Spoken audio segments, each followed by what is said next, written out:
এখন একাদশীর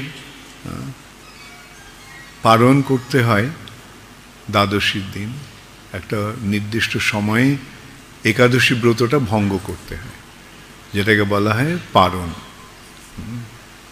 একাদশীর ব্রত শুরু হয় দশমীর দিন, একাদশীর আগের দিন।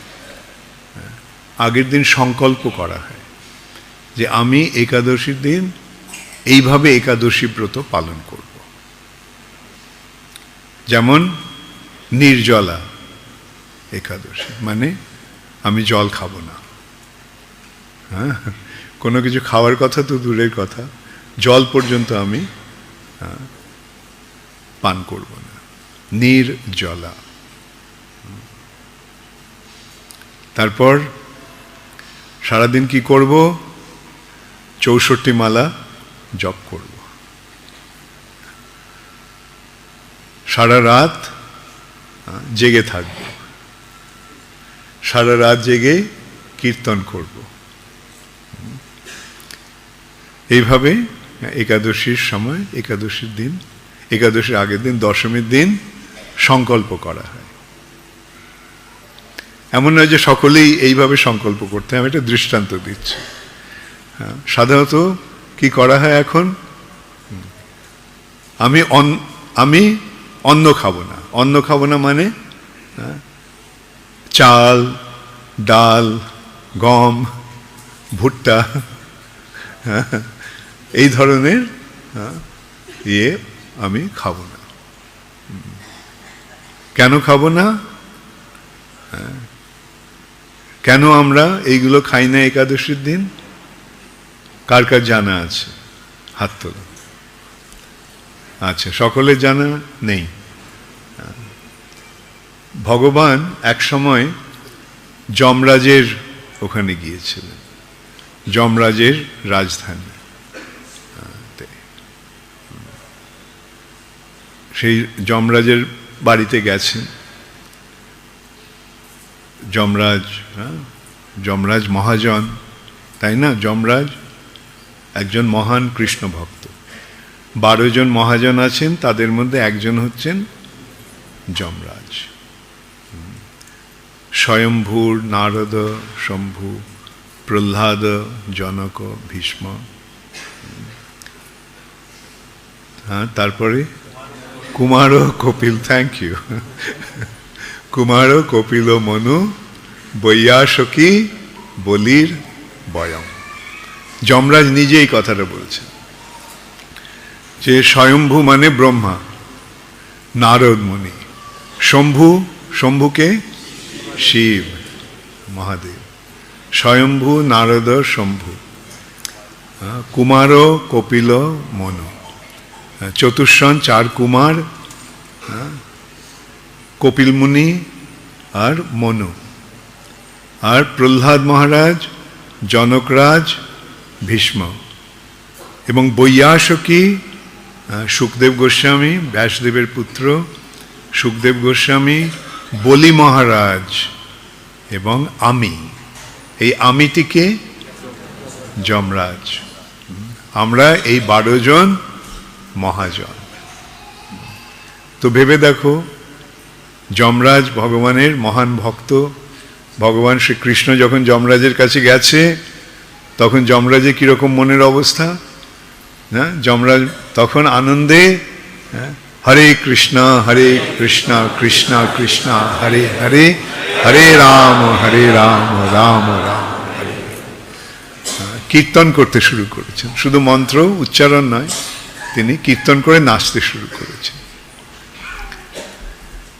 তো এইভাবে যমরাজ ভগবানের চরণে প্রণতি নিবেদন করলেন। তখন ভগবান শুনলেন যে ওই জমালয়ের দক্ষিণ দিক থেকে আর্তনাদের, কান্নার শব্দ আসছে। আর্তনাদ করছে মানুষ, বেদনায় যেমন মানুষ চিৎকার করে সেরকম আর্তনাদের শব্দ আসছে। তো ভগবান জিজ্ঞাসা করলেন যমরাজকে যে এই আর্তনাদের শব্দ কেন, কোত্থেকে আসছে? যমরাজ বলল, ওটা নরকে ওরা দণ্ড ভোগ করছে, ওরা যন্ত্রণা পাচ্ছে। কেন? কেন ওরা পাপ করেছে, তাদের পাপ কর্মের ফলে তারা দণ্ড ভোগ করছে। তো ভগবান ভাবলেন যে এরা আমার সৃষ্ট জীব,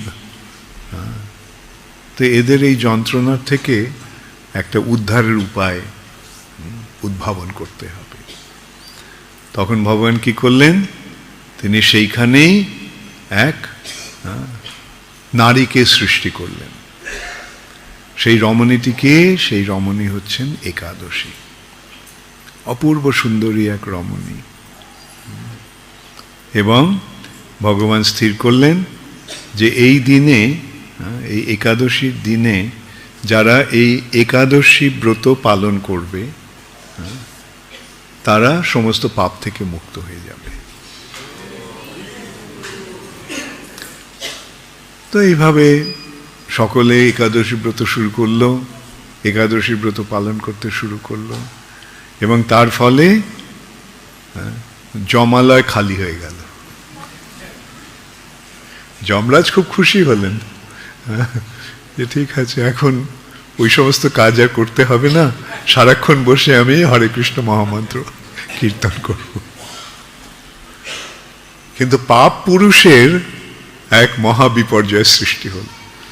পাপ পুরুষকে, পাপ, সমস্ত পাপ নিয়ে এক ব্যক্তির সৃষ্টি হয়েছে, তার নাম পাপ পুরুষ। বিভিন্ন পাপ দিয়ে তার শরীর রচনা হয়েছে। যেমন ব্রহ্ম হত্যা হচ্ছে তার মাথা, এইভাবে নানা রকম পাপ, তার হাত, তার বুক, তার পা, তার পেট। এখন পাপ হচ্ছে না, তখন সেই পাপ পুরুষের মরো মরো অবস্থা। সে একদিন ভগবান দেখলেন যে পাপ পুরুষ কোনো রকমে কষ্ট করে তার কাছে আসছে। তো ভগবান জিজ্ঞাসা করলেন যে পাপ, তোমার এই অবস্থা কেন? সারা শরীর এরকম অস্থি চর্ম সার হয়ে গেছে, কোনো তোমার এই অবস্থা কেন? তখন পাপ পুরুষ বলল যে ভগবান, যেদিন থেকে আপনি একাদশী ব্রত সৃষ্টি করেছেন সেদিন থেকে সকলে ওই একাদশী ব্রত পালন করে পাপ থেকে মুক্ত হয়ে যাচ্ছে। তার ফলে জগতে আর পাপ নেই, তার ফলে আমার এই দুর্দশা। তা আমিও তো আপনারই সৃষ্ট জীব, তো আমার উদ্ধারের একটা, আমার জীবন ধারণের, জীবন রক্ষার একটা উপায় আপনি করুন। তখন ভগবান বললেন ঠিক আছে, এই একাদশীর দিন সমস্ত পাপ অন্নে প্রবেশ করবে, এবং কেউ যদি পাপ নাও করে কিন্তু সে যদি অন্ন খায়, তাহলে সেই তার সমস্ত পাপ তার শরীরে প্রবেশ করবে। তাহলে কি হলো?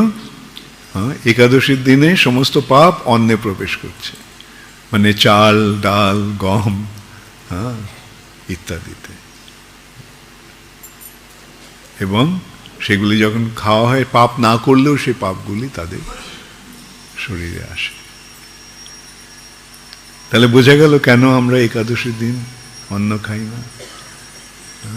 তো একাদশীর দিন অন্ন না খেলে পাপ প্রবেশ করবে না, কিন্তু যে পাপগুলো করছি সেগুলো তো থেকে যাচ্ছে। তাহলে কি করতে হবে? একাদশী ব্রত যথাযথভাবে পালন করতে হবে। একাদশী ব্রত পালনের নির্দেশ হরিভক্তি বিলাসে সুন্দরভাবে দেওয়া আছে। আমি এখানে কিছু বলবো না, যারা যথাযথভাবে একাদশী ব্রত পালন করতে চাও তারা হরিভক্তি বিলাসে দেখে নিও।